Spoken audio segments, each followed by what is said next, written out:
যে দূরত্বটা তৈরি হয়েছিল সেই দূরত্বটা আমাদের কমেছে এখন। যতক্ষণ পর্যন্ত এটা স্যাটিসফ্যাকশন আমাদের না আসবে এই অভিযান কিন্তু চলবে। এই বার্তাটা আপনাদের দিয়ে যেতে চাই এবং আমরা একদম রুট লেভেল পর্যন্ত যারা কাজ করেন মানুষ, একদম প্রান্তিক মানুষ, তারাও যেন আমাদেরকে সরাসরি কাছে পান সেই ব্যবস্থাটাই করার জন্য আমরা চলমান। দেখেন দিনাজপুর জেলা অনেক বড় একটা জেলা, অনেক বড় একটা জেলা। আমরা হয়তো প্রতিদিন এইভাবে আসতে পারবো না, পর্যায়ক্রমিকভাবে কিন্তু আমরা আপনাদের কাছে আসবো এবং আমরা চাই যে আপনারাও আমাদের কাছে এইভাবে আসবেন। সোসাইটি থেকে এই যে মাদক ব্যবসায়ী যারা ব্যবসায়ী তাদেরকে মন থেকে ঘৃণা করতে হবে।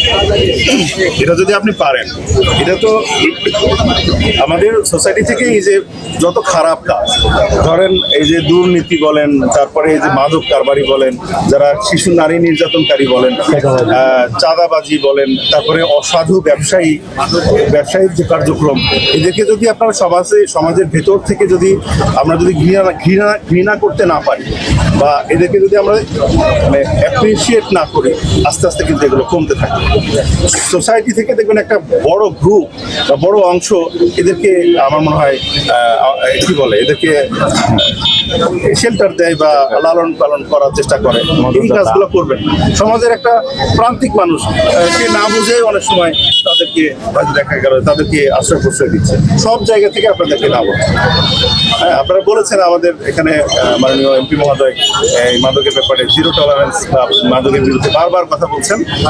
এটা আমাদেরকে মাননীয় এমপি মহোদয় নির্দেশনা দিয়েছেন, যেমন সরকারের একদম উচ্চ পর্যায় থেকে আমাদেরকে বলা হচ্ছে মাদক এবং জুয়া এবং এই যে নারী নির্যাতনকারী যারা, তাদের বিরুদ্ধে কঠোর হাতে এদেরকে দমন করতে হবে। চাঁদাবাজি যারা করছে তাদেরকে কঠোর হস্তে দমন করতে হবে।